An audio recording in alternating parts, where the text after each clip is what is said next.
आज हम लोग 10th क्लास का प्रकाश का अपवर्तन चैप्टर समझेंगे। इसके पहले हम लोग प्रकाश का अपवर्तन परावर्तन पढ़े थे। परावर्तन के बाद अब क्या है, अपवर्तन है। तो कुछ क्वेश्चन आंसर बाकी है, जिसमें से हम लोग ये चैप्टर पढ़ने के बाद में दोनों का क्वेश्चन आंसर और मैथ जो है इसमें से दोनों एक साथ हम लोग करेंगे। तो आइए अब हम लोग प्रकाश डालते हैं प्रकाश के अपवर्तन पर। प्रकाश का परावर्तन हम लोग पिछले टॉपिक में पढ़े हुए थे। तो प्रकाश के परिवर्तन क्या है, जो प्रकाश आती है वह क्या होती है, आपतन होती है। तो इसमें भी आपतन परावर्तन ये सारा पढ़ना है, लेकिन इसका ढंग थोड़ा सा दूसरा हो जाएगा। अब वहां पर हम लोग पढ़े थे जैसे किसी वस्तु से टकराने के बाद इसमें आती है कि पानी में प्रकाश की चाल, आपका कांच में प्रकाश की चाल, मध जो होता है शहद उसमें प्रकाश की चाल, तारपीन में प्रकाश की चाल, हीरा में प्रकाश की चाल, अलग अलग माध्यम में प्रकाश की चाल अलग अलग होती है। कैसे यह बात हम कैसे कह सकते हैं, जैसे देखिए सघन और विरल। तो आप लोग अपनी भाषा में समझिए कि सघन क्या है और विरल क्या है। तो सबसे पहले कोई भी सघन और विरल हम बांटने से पहले यह चीज का ध्यान रखेंगे कि प्रकाश पारदर्शी, कोई वस्तु पारदर्शी है या अपारदर्शी। पारदर्शी का मतलब होता है कि किरण आर पार निकल जाए। तो आर पार किस किस चीज में निकल सकती है, तो जो आर पार निकलती है जैसे कि कांच में, शहद में, जल में, तारपीन के तेल में, हीरा में, बहुत सारा किरोसिन तेल में अलग अलग प्रकाश की माध्यम होती है। तो आर पार कर जाती है। तो आर पार करने के बाद होता क्या है, अब उसमें जो होता है किसमें प्रकाश की चाल धीमा हो जाती है, किसमें प्रकाश की चाल उसकी अपेक्षा ज्यादा होती है। तो देखिए प्रकाश, वायु में प्रकाश की चाल 3 गुना 10 के पावर 8 मीटर पर सेकेंड हम लोग जाने थे। यानी पिछले टॉपिक में हम लोग यह जाने थे कि प्रकाश की चाल निर्वात में यानी हवा में क्या होती है, लेकिन यहाँ पर प्रकाश की चाल क्या हो जाती है, भिन्न भिन्न हो जाती है। अब आता है बात सघन और विरल। तो सघन का मतलब होता है कि जैसे पानी और कांच, दोनों में ज्यादा सघन कौन है, यानी दोनों में ज्यादा जो है, आप लोग रसायन में पढ़ेंगे कि वस्तु जो होती है, दुनिया की सारे पदार्थ कण से मिलकर बनी होती है, और कण का कुछ गुण होता है कि कुछ कण होते हैं एक दूसरे से काफी सटे होते हैं, जिसका अंतराणिक बल काफी ज्यादा क्या होता है, मजबूत होता है। और कोई वस्तु जो होती है जिसकी कण अलग अलग होते हैं, तो यानी उसकी अंतराणिक बल क्या होती है, कमजोर होती है। जैसे पानी, तब पानी में देखिएगा हाथ मारिएगा तो पानी अलग अलग हो जाएगा, चाहे लाठी मारिएगा तो पानी अलग अलग हो जाएगा, फिर एक हो जाएगा। यानी उसके बीच में जो होती है रिक्त स्थान होती है। रिक्त स्थान जिस चीज में होगी उसमें अगर किसी कील को ठोकेंगे तो माने चला जाएगा। जैसे आप लोग पानी में कील लाठी डुबोइए तो आराम से चल जाएगा, क्योंकि उसकी कोणों की जो होती है, कण जो होते हैं काफी ज्यादा दूर दूर होते हैं, यानी उनके बीच में, कोणों के बीच में रिक्त स्थान होता है। कांच में डालिएगा तो चकनाचूर हो जाएगा, लेकिन आर पार कर दीजिएगा। इसलिए हम यह कह सकते हैं कि पानी से ज्यादा सघन क्या है, कांच है। पानी से ज्यादा सघन क्या है, कांच है। उसी प्रकार शहद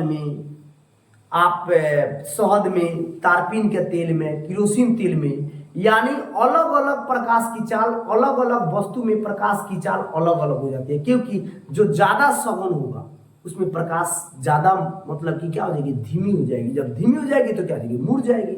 यानी आपका क्या होगा, अभिलंब से की तरफ झुकेगी।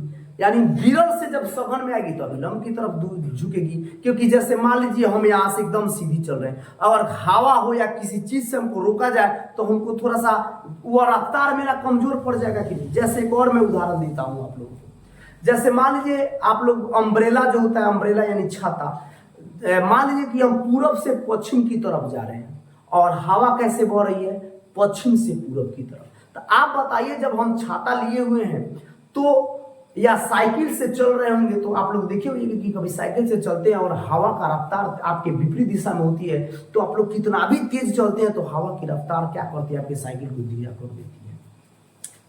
और जिस दिशा में आप चल रहे हैं उसी दिशा में हवा बह रही तो अब साइकिल की रफ्तार क्या हो जाती है, तेज हो जाती है। उसी प्रकार मान लीजिए छाता रखे हुए हैं, तो छाता जो है पीछे से जब आपकी दिशा में चलेगी तो हवा का प्रेशर बनेगा तो आपको और तेज धकेल के लेके जाएगी। आप विपरीत दिशा में होगा तो धीमी हो जाएगी। उसी प्रकार जब विरल से सघन माध्यम में जाते हैं, यानी विरल यानी हवा, हवा से जब सघन माध्यम में जाते हैं तो प्रकाश की चाल क्या हो जाती है, उसकी रफ्तार धीमी हो जाती है, जिसके कारण क्या होती है, अभिलंब की तरफ मुड़ जाती है। अभिलंब का मतलब क्या होगा, कोई सीधी मान लीजिए की रेखा है, जैसे कि हम फिगर के माध्यम से समझते हैं, तो इसके पहले थोड़ा सा जान लेते हैं हम लोग कि प्रकाश के अपवर्तन में आपतन कोण, परावर्तन कोण, अभिलंब, आपतन बिंदु, परावर्तन बिंदु, ये सब क्या है। आइए थोड़ा सा समझ लेते हैं, फिर अपवर्तन का नियम हम लोग समझते हैं। ये दो क्वेश्चन है, प्रकाश का परावर्तन और प्रकाश का अपवर्तन, इसका दो को नियम होता है, जो दोनों VVI क्वेश्चन है। परीक्षा में दोनों में से एक का आना एकदम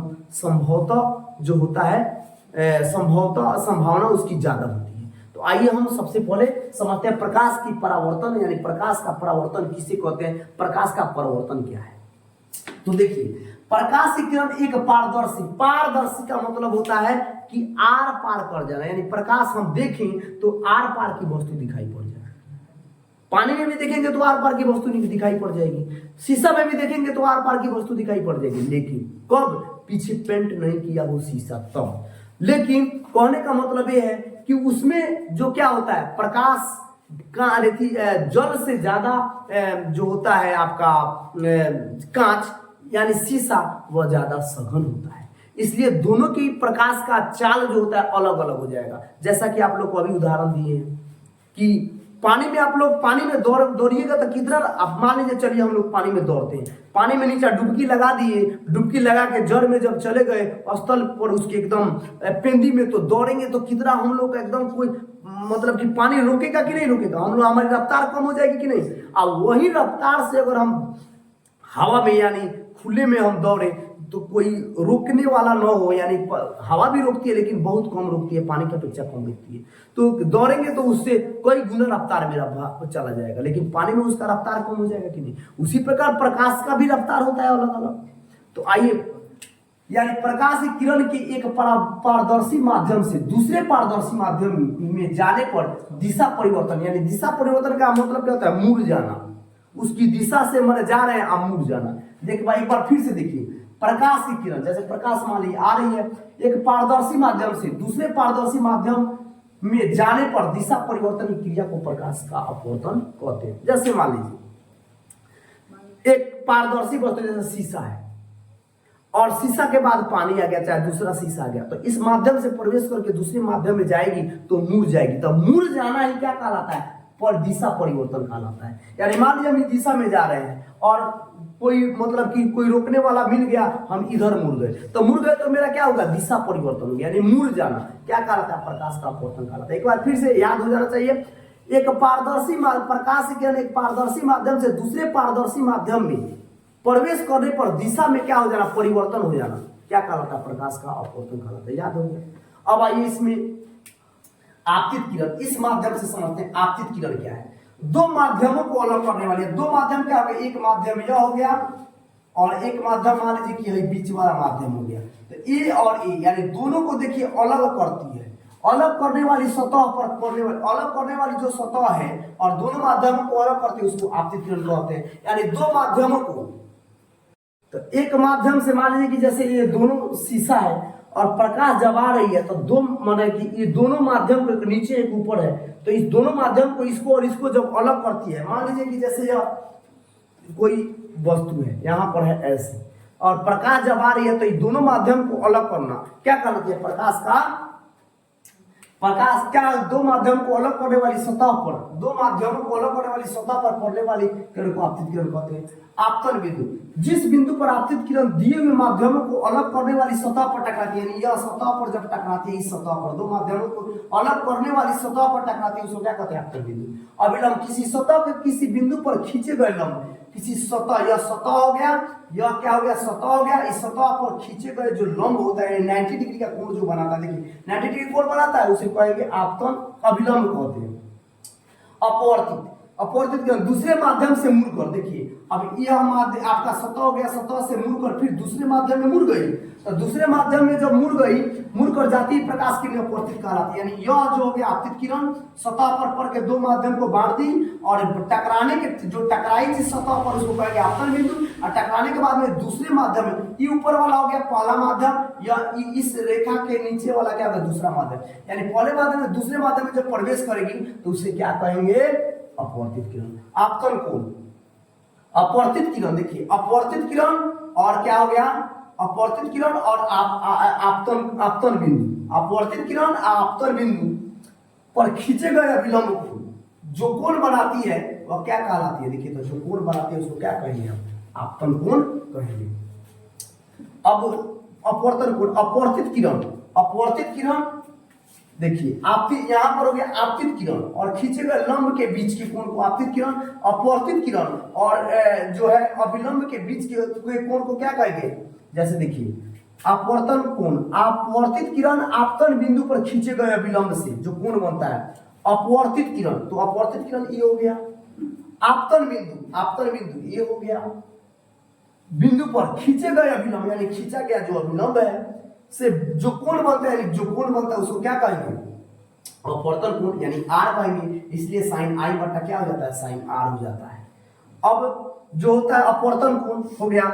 अब यहां पर एक चीज समझिए, तो आपका ये 6 पॉइंट हो गया, आपतित किरण आपतन बिंदु, आपतित किरण आपतन बिंदु, अपवर्तित किरण और अपवर्तित किरण और आपतन कोण, अपवर्तित किरण ये देखिए एक बार फिर से देखिए, यह हो गया अभिलंब, यह हो गया आपतित किरण, यह हो गया आपतन, यह जो रेखा आ रही है किरण आ रही है वो हो गया आपतित किरण, यह हो गया जिस पर टकरा रही है आपतन कोण, यह हो गया अभिलंब, यह हो गया परावर्तित किरण यानी टकरा के जब नीचे, यानी नीचे ये कांच है, देख लीजिए यह कांच है, जैसे यह पानी है उसी प्रकार नीचे क्या है, कांच है, लिख देते हैं कांच, यानी विरल माध्यम है या सघन माध्यम है, इसलिए दोनों अलग अलग क्या हो गया आपका हो गया। अब यहाँ पर हो गया जैसे जल हो गया, तो यहाँ पर हो गया यह अभिलंब हो गया, या आपतित किरण आपतन कोण, यह हो गया आपतन कोण आपतन बिंदु, परावर्तित किरण यह हो गया अब परावर्तन कोण, तो यहाँ पे यू क्या हो गया अभिलंब हो गया, यानी 6 हो गया। अब यहाँ पर ध्यान दीजिए, यह आप लोग का